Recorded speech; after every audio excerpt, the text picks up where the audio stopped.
Oh dear, there we go. That's my magical super duper hip hop track of truth. Squint sent me some beats to put on my 7/7 film when I got bored one evening, so I thought I'd create that masterpiece there.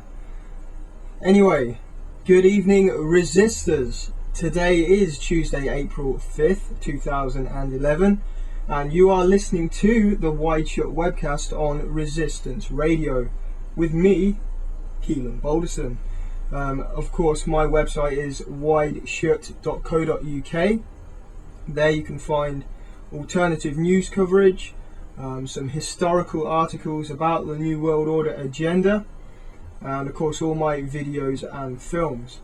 And I'm getting that goddamn static again. Can everybody hear me okay? Please give me a shout in the chat if it's all good, because I hate Blog Talk Radio.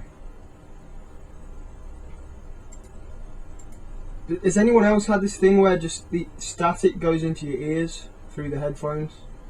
Never used to do that to me. Anyway, I'll carry on.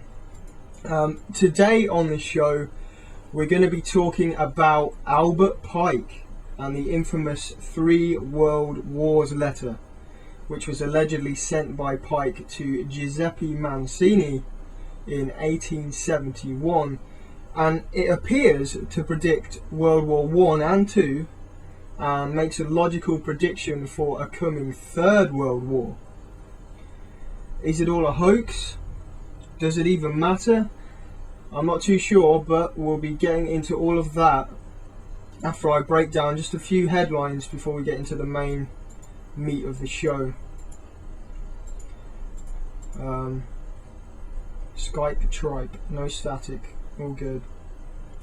Okay, yeah, so I'm just going to touch on a few headlines quickly. Doctors dishing out ADHD drugs against NHS guidelines. I'll copy that link. All links from WideShut today. Basically, it's now mainstream news that doctors are prescribing UK children, some as young as 4, Ritalin-like drugs, despite the guidelines saying only children over 6 should have any kind of drugs relating to, ADHD and behavioural problems, and only as a last resort. Now, children not even diagnosed with ADHD have been given these drugs, and in one case that's cited by The Guardian, I believe, they just gave it to a parent who said that she was stressed and needed to control her family a bit more, so they gave the little kid Ritalin, or I don't think it's the same brand in England, but that type of drug. So because you can't cope, you're just going to have to drug up your kids. So, gets into all that in that article, and then the next article that I'm just going to rush through here. Top 9/11 documentary gets TV deal, and that's the architects and engineers for 9/11 truth film Blueprint. Can't even speak today. Blueprint for Truth. They've signed a deal with Celebrity Video Distribution, who will market and distribute the film in various soft non-DVD formats throughout the United States and Canada, including TV and digital media outlets. And of course that comes out of the growing success of the Building What campaign. So that, nothing you can fault there, good stuff. Hopefully it will wake a few more people up. Next headline quickly. Okay, that's the title. Copied the wrong thing. But anyway, anti-EU police protests intensify in Kosovo. Here's the link.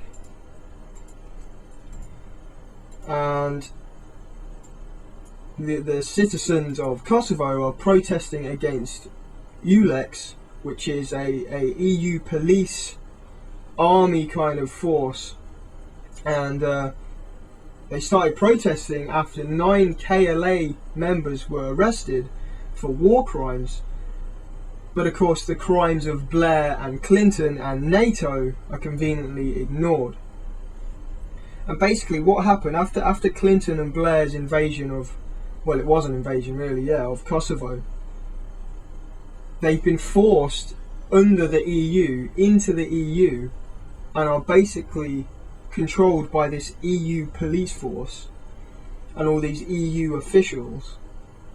But it's by force. It's not the same sort of, it's not like, oh, we want to be in the EU. They were basically forced into the EU. And these EU police are arresting KLA members, Kosovo Liberation Army members, who are Muslim.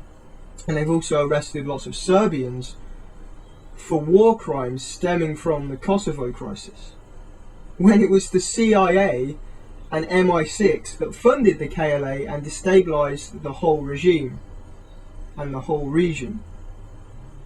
And I get into that in the 7/7, the big picture film, which you can watch at that link. There's a couple of parts in there just on that link, not the whole film, but it'll take you right to it. But anyway, that's it for headlines. I'm going to be getting into Albert Pike and this Three World Wars thing. And I decided to do this because a couple of shows ago, sometime last week, in the chat, we were talking about Zionism, which essentially means the belief in the state of Israel, the promised land for the Jewish people.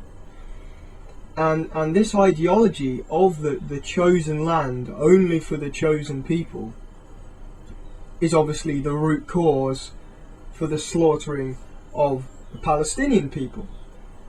And a lot of Zionist dual Israelis have strong power in the American establishment, in the government, in corporations, and so on.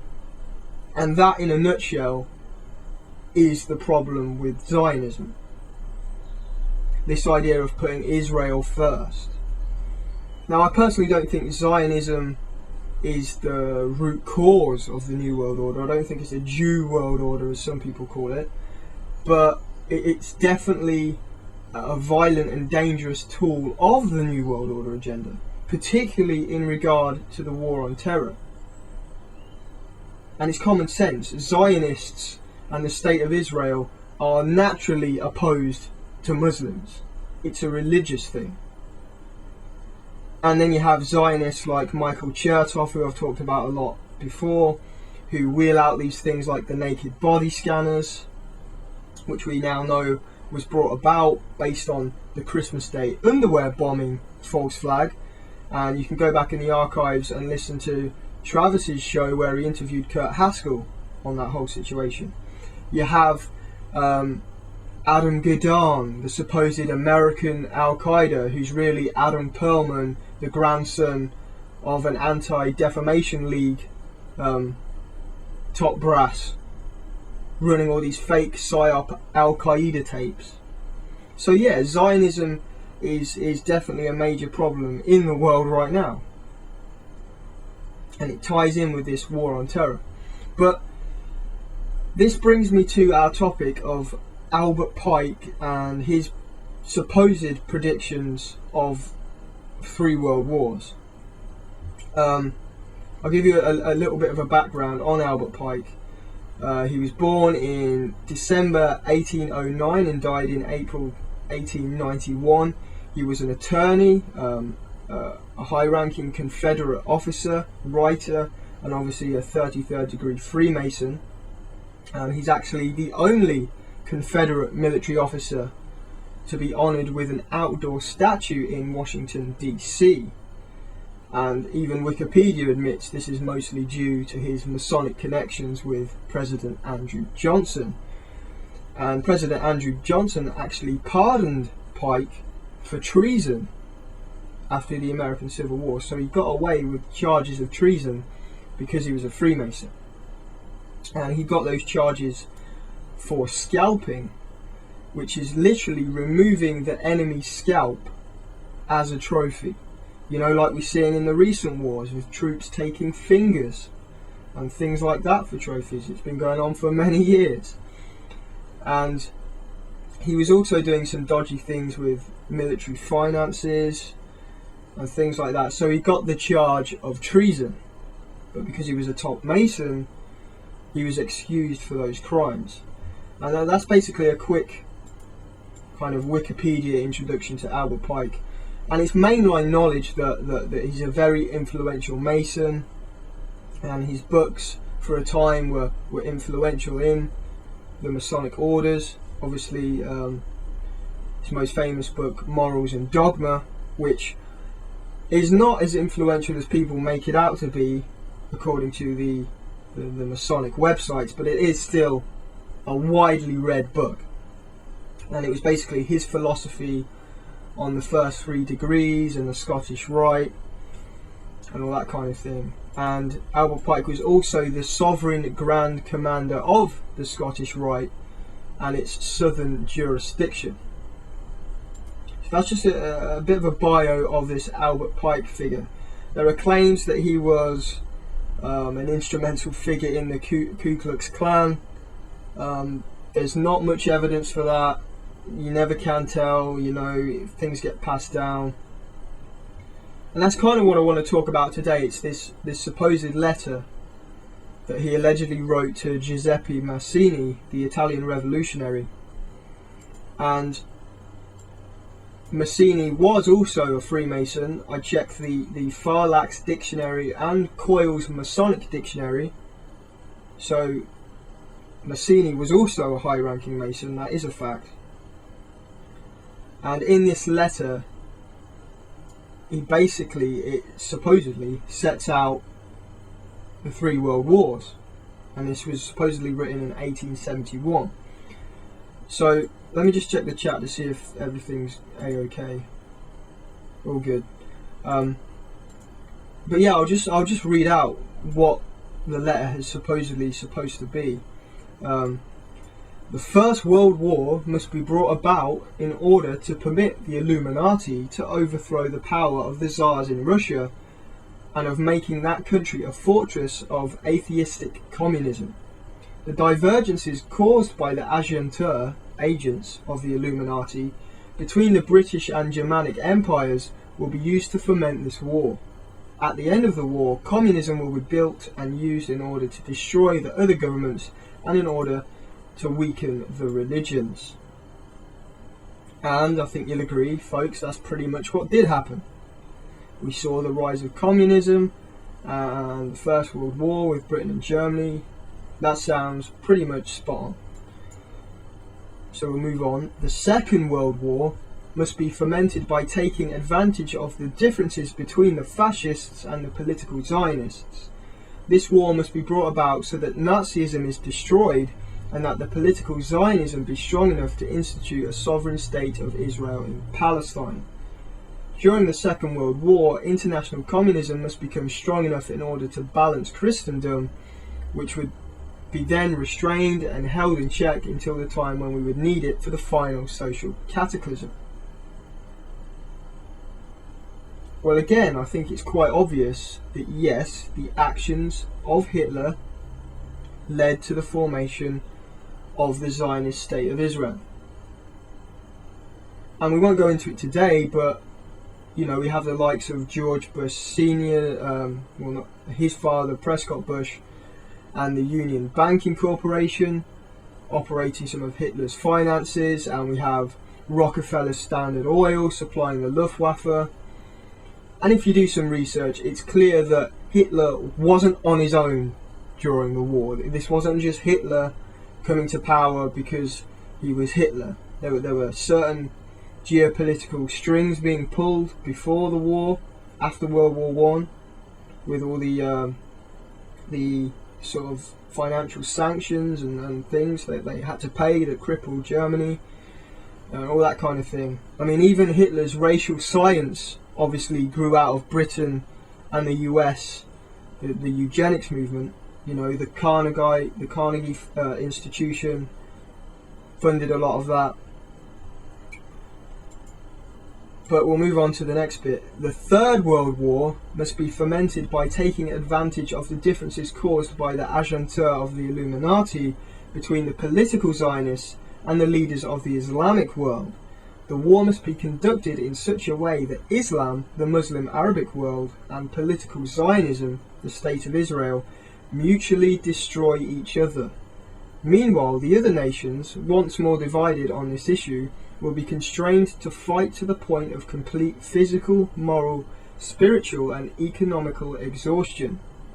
We shall unleash the nihilists and the atheists, and we shall provoke a formidable social cataclysm which in all its horror will show clearly to the nations the effect of absolute atheism, origin of savagery, and of the most bloody turmoil.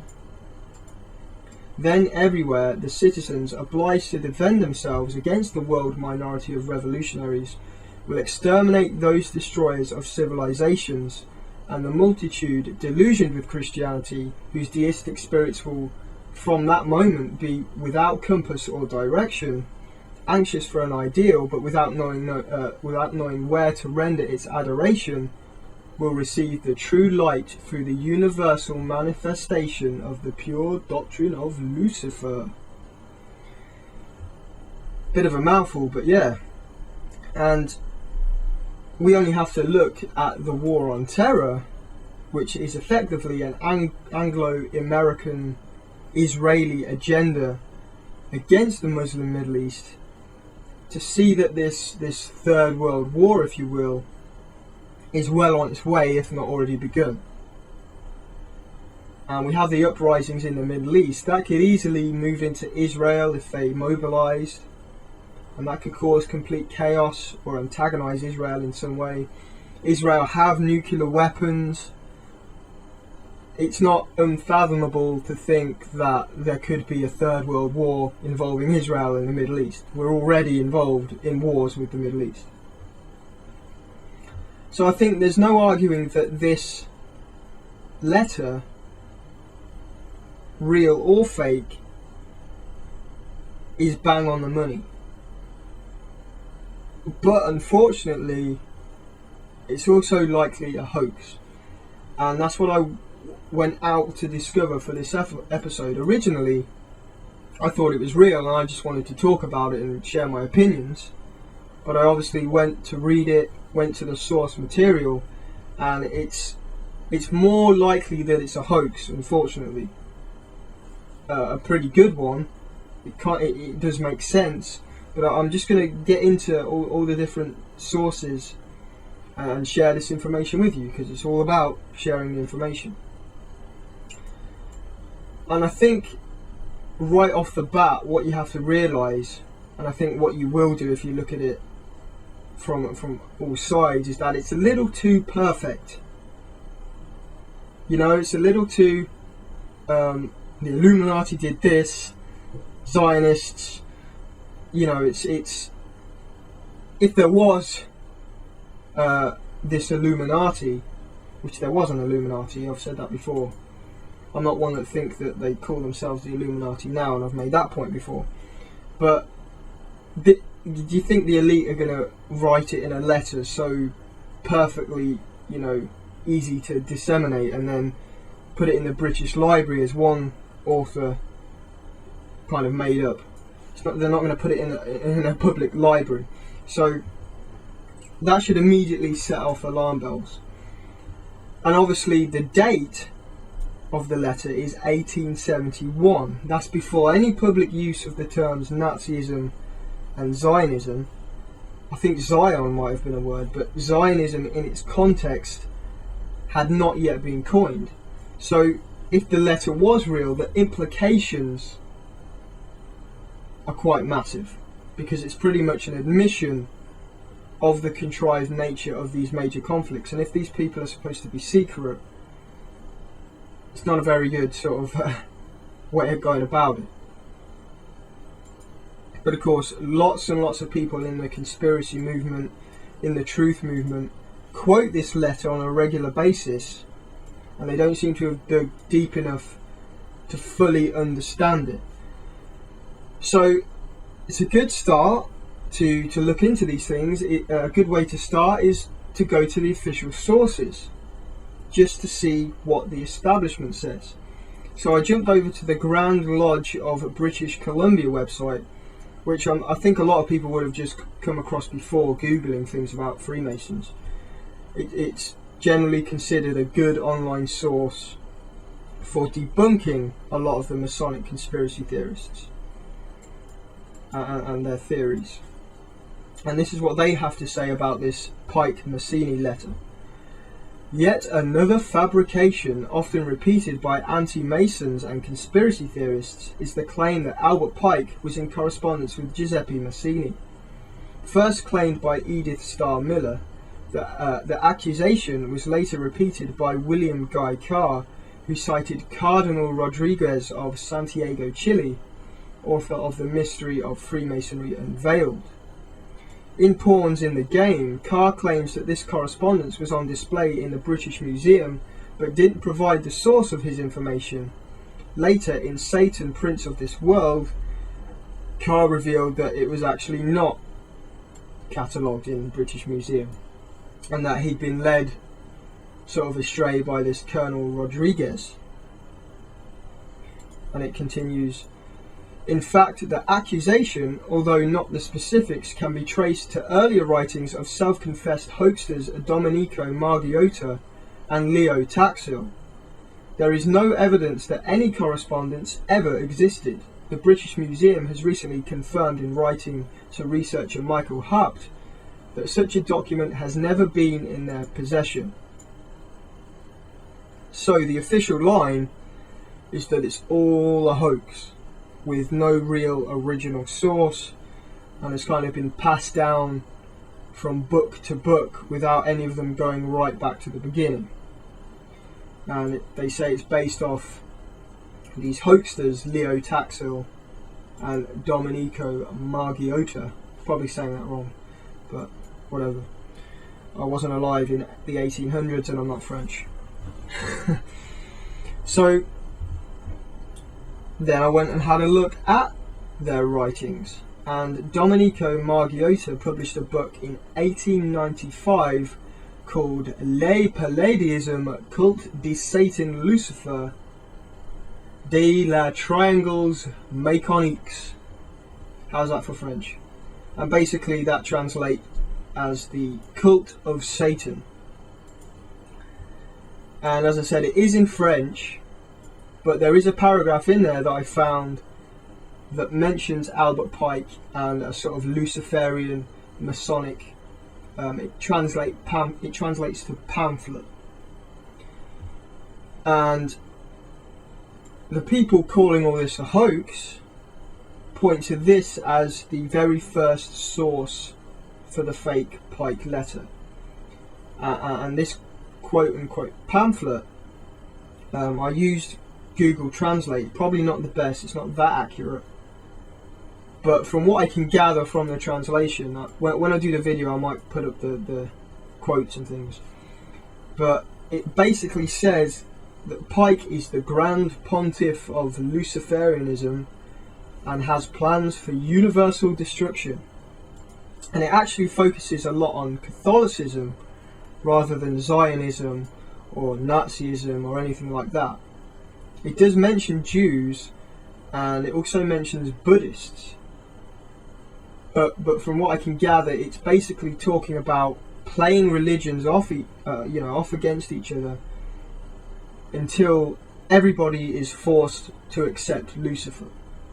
And it talks about the destruction of Catholicism, which was the big power of the day. It's not very detailed. It doesn't really talk about wars at all. No reference to 3 world wars, no Nazis, no communists, no Zionism. But if you look over it, you can see that maybe this is where the idea of that letter came from. Talking about the destruction of religions and things like that. You can see how it might have been expanded upon. Now, this guy Leo Taxil, another Frenchman, excuse me, I need a burp. I just had a giant lasagna before this. Leo Taxil, he was anti-Catholic during the late 1800s. He was the big anti-Catholic, anti-church person. He's kind of an early, from what I can gather, an early version of Richard Dawkins, in that he wrote books against religion and the absurdities of religion. And according to mainline history, this Leo Taxil set up a massive hoax where he came out into the public domain, into the media, and basically after writing all these anti-Catholic books, he said, "Oh, I've had a change of heart. I've found God. I'm now a Catholic." And they all jumped on it, and he was welcomed into the Catholic Church. And when he was in the Catholic Church, he went on to write books that said Freemasonry was Satan worship. And it's sort of like a big joke. He got all the Catholics worried about this Freemasonry and these devil worshippers, and he riled up this big sort of media frenzy. His books sold all over the world. Lots of people copied the books and, continued it. And he was the one that made up the quote that Pike, there's this other quote that Albert Pike said, "God is Lucifer." And that can be traced back to Leo Taxil. But he later came out after doing all this and said it was all a big hoax. He wasn't Catholic, he just made it all up. And basically, he caused this big media circus and he went off into hiding. And the idea was that he did all this just to rile up the Catholics and the Masons, to make them all look stupid, expose people's gullibility and the silliness of Freemasonry and religion. So the debunkers say that future authors basically took the ideas from his books, that Masonry was Satan worship, and then they morphed it into all of this stuff we have today, and kind of developed this full-blown letter from Albert Pike, and all this Freemasonry is Lucifer kind of stuff. And that's basically the official word on it. But I went through most of the sources, so if we jump forward to this Cardinal Rodriguez of Santiago, Chile, and the book The Mystery of Freemasonry Unveiled, which was published in 1925. I'm still getting this static. So annoying. Whatever. I'll try not to let it distract me. But yeah, in this Cardinal Rodriguez's book, he does explicitly refer to a letter, and it's likely that he expanded upon the Leo Taxil book. But yeah, in this book, he cites another book back from 1896, a year after the Leo Taxil book, and this is what Rodriguez says in his book.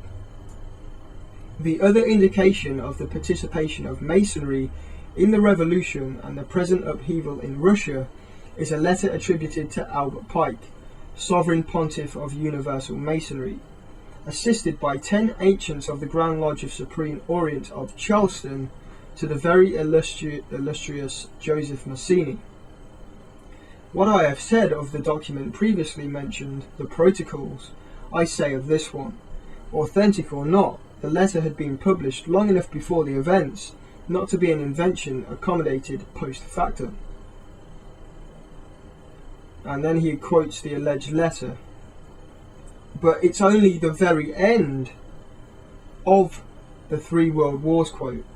So this big long Three World Wars quote that's all over the place, in this 1925 book, the only quote is the very end of it, where it says, "We shall unleash the nihilists and atheists, and we shall provoke a formidable social cataclysm, which in all its horror will show clearly to nations the effect of absolute atheism, origin of savagery, blah blah blah."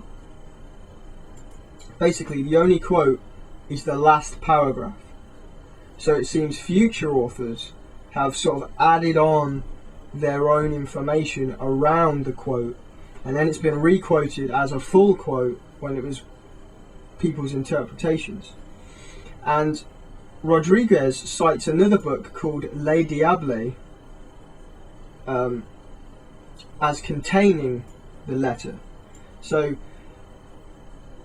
we have to go back again in history to 1896, and this Le Diable book was written by somebody called Dr. Batil, who according to most sources was actually just a pseudonym for Leo Taxil, who made up the big hoax about converting to Catholicism and that Freemasonry was devil worship for his own, kicks and money. He did get paid a lot for all that kind of thing. So let me go through this. Yeah, this is the quote from that book. At the beginning of August 1871, that is to say, less than a year after the establishment of Palladism, supreme right, the learned Luciferian pontiff Albert Pike received an important letter from Mazzini. It might have been that Mazzini sent it to Pike, I'm not sure. The political action leader for Universal Freemasonry invited the supreme dogmatic leader of the sect to draw up a clear plan with a view toward the destruction of Roman Catholicism. The unity of Italy, he said, was never considered a goal, rather a means.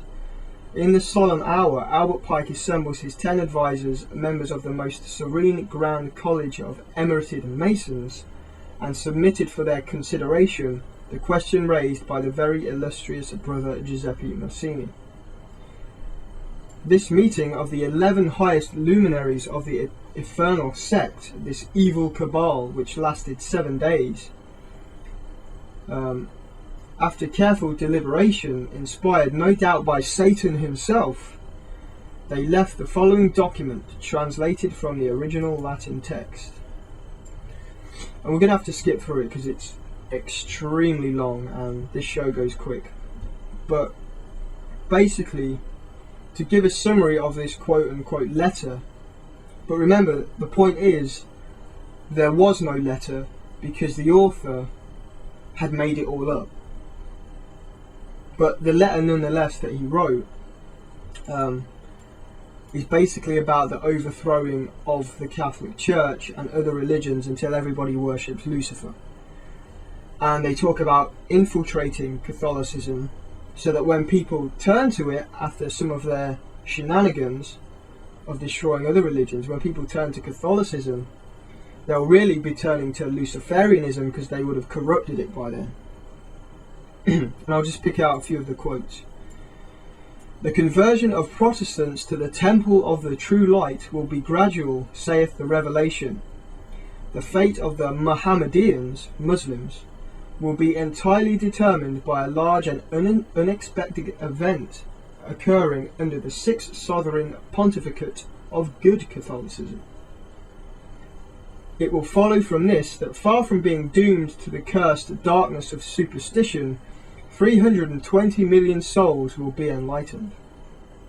So there is an interesting hint there. It is quite interesting the way it says some unexpected event that will involve the Muslims and it will lead them to be enlightened.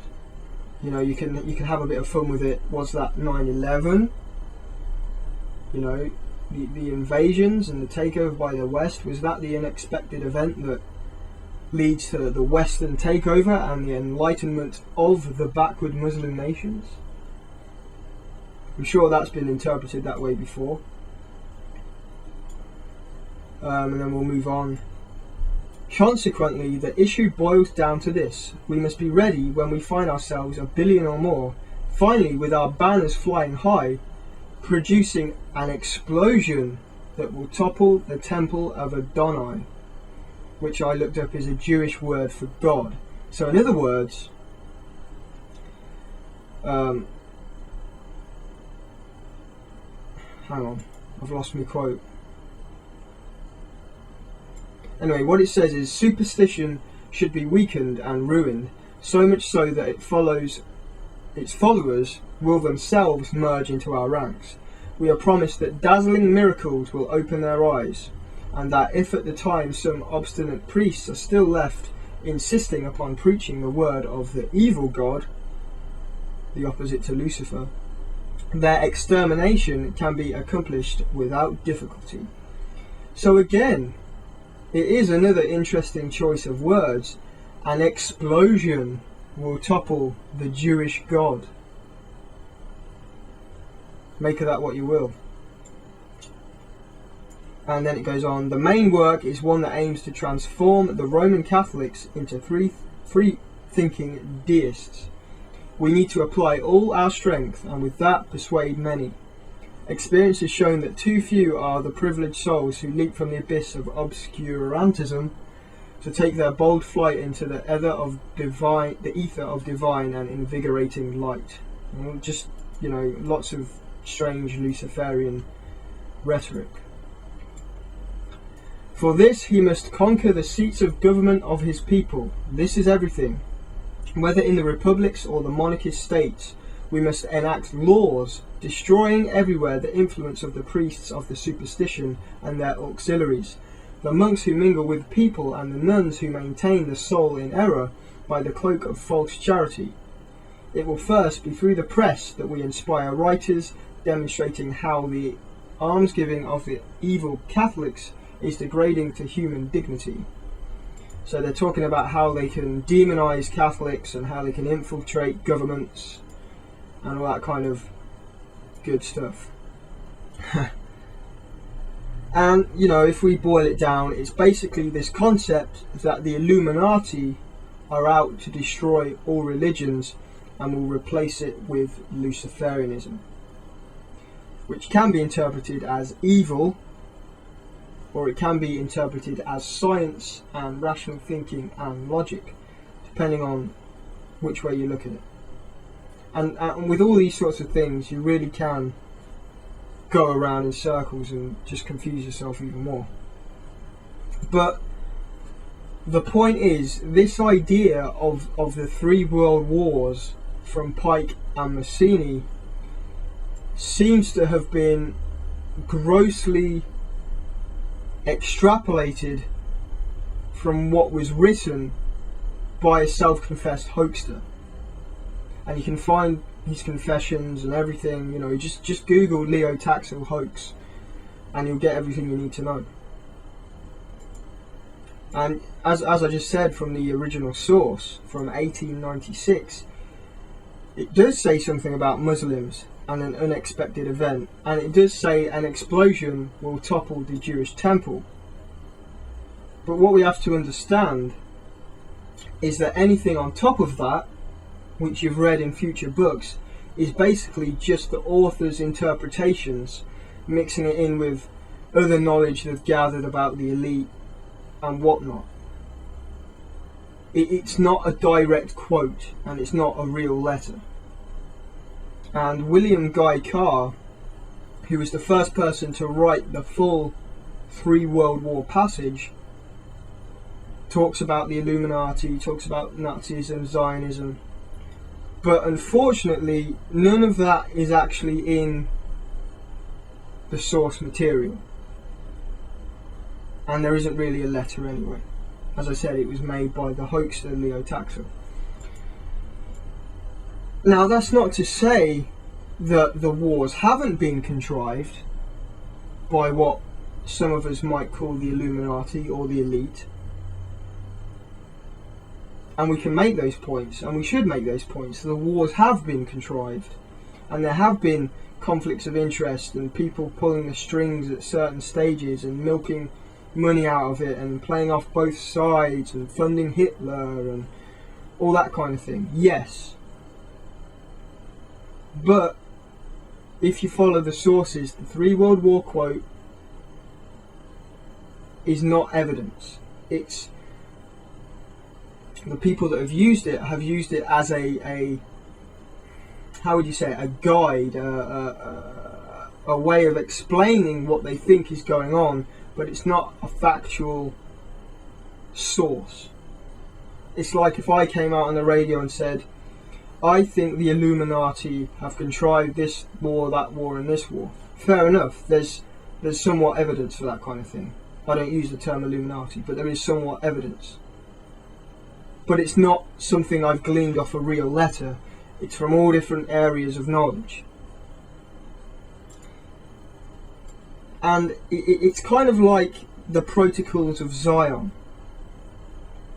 Elements of that do seem to be a blueprint for what the wealthy elite have managed to do.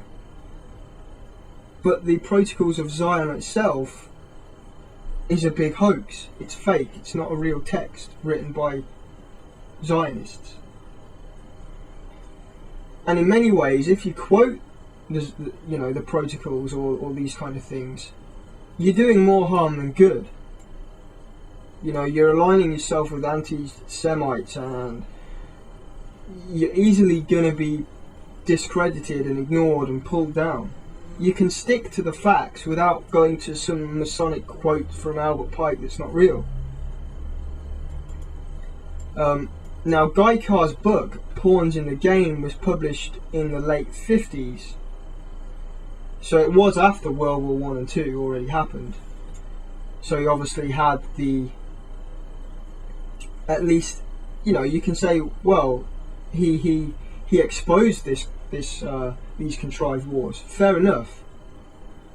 But it was after the fact. That's my point.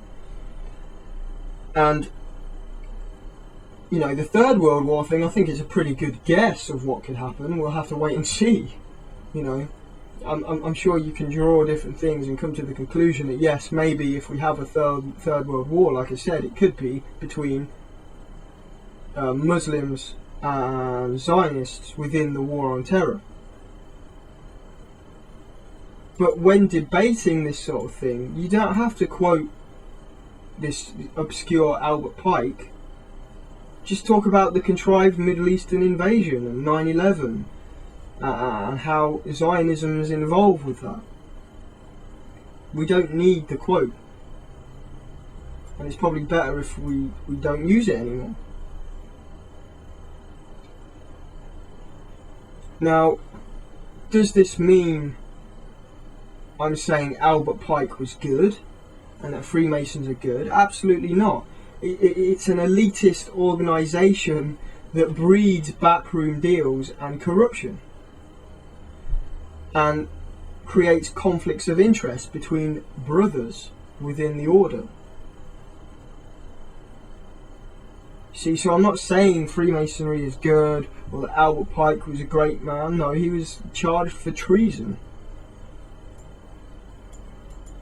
Does it mean that there aren't Luciferians? Again, no, that's not what I'm saying. It seems to me that yes, Luciferianism is a very strong element in all of this. But as I said when I did the Illuminati episode, because I'm not a Christian, I don't see that Luciferian belief system as being about the devil and the Antichrist and evil and magic. And even people like Bill Cooper also believe that, he put stuff out saying that the elite don't believe that either. The elite don't think they're actually worshipping the devil and summoning spirits and all that kind of thing. It's almost like a smoke and mirrors to throw people off the track. I see it as the elite using science, using knowledge, and a disregard for morals as a way of ruling over us. It's do what thou will. If the people, there's no God, there's no, there's no natural morals in the world. If you can get away with it, then you can do it.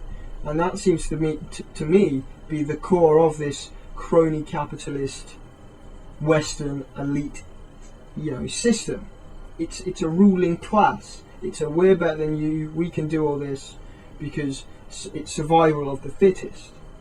That's not magic. That's not Antichrist stuff. That really is what the Illuminati were.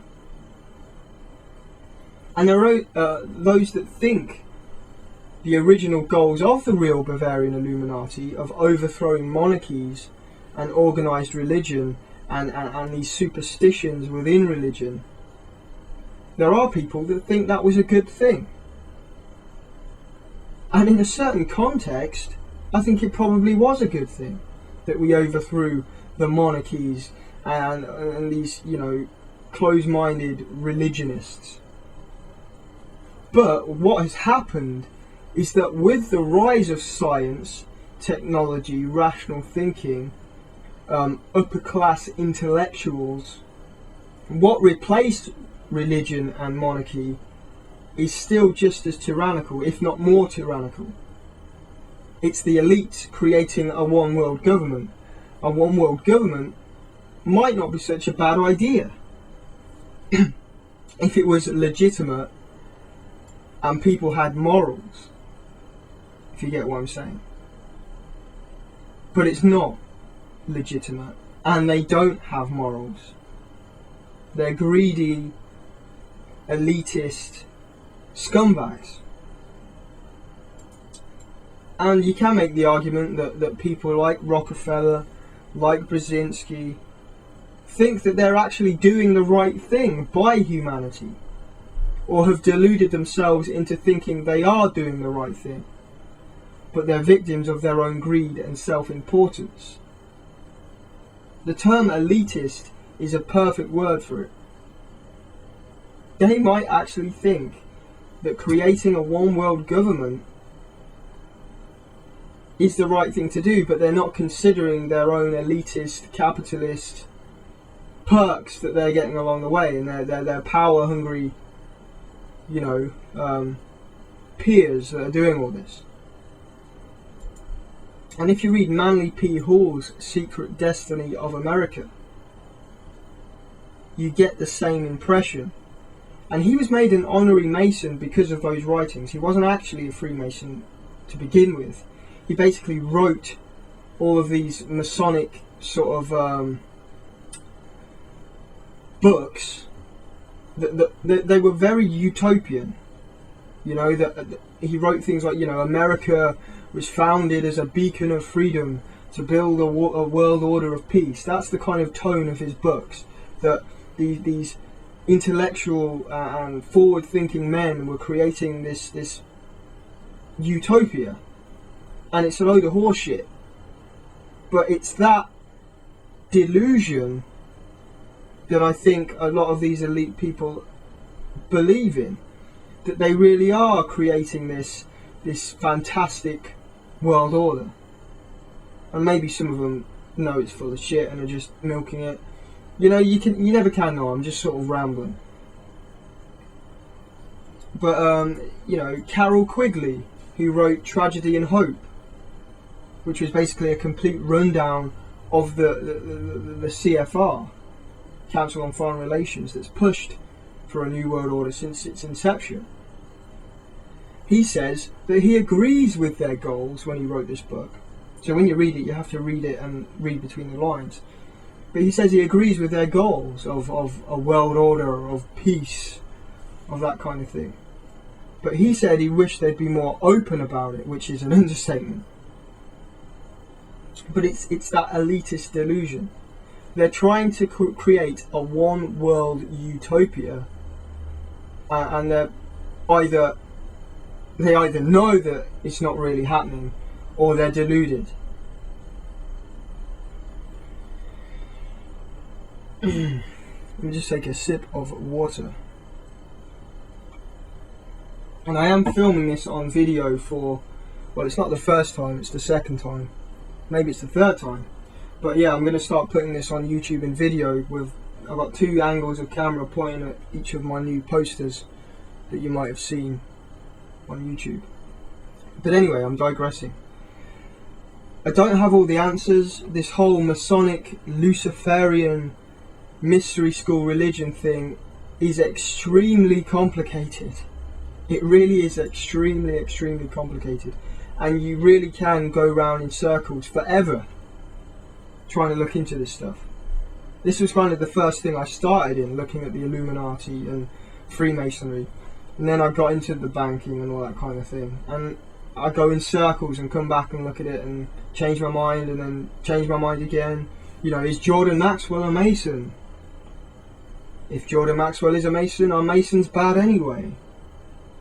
If the elite worship the mystery schools, is that some kind of special hidden knowledge that we should also be worshipping? Or is it evil? Or is it baloney? So many people have different agendas and prejudices with the information they present on these topics. You know, you get a Christian view of things, you get the Masonic view on things, you get all sorts of different views on things. And we have so much access to information now, you kind of get overloaded. And even when you think you've found a fact, somebody somewhere else has another fact that contradicts it. Even facts are no longer facts. You get so confused with all this stuff. So all you can really do, folks, is make up your own mind.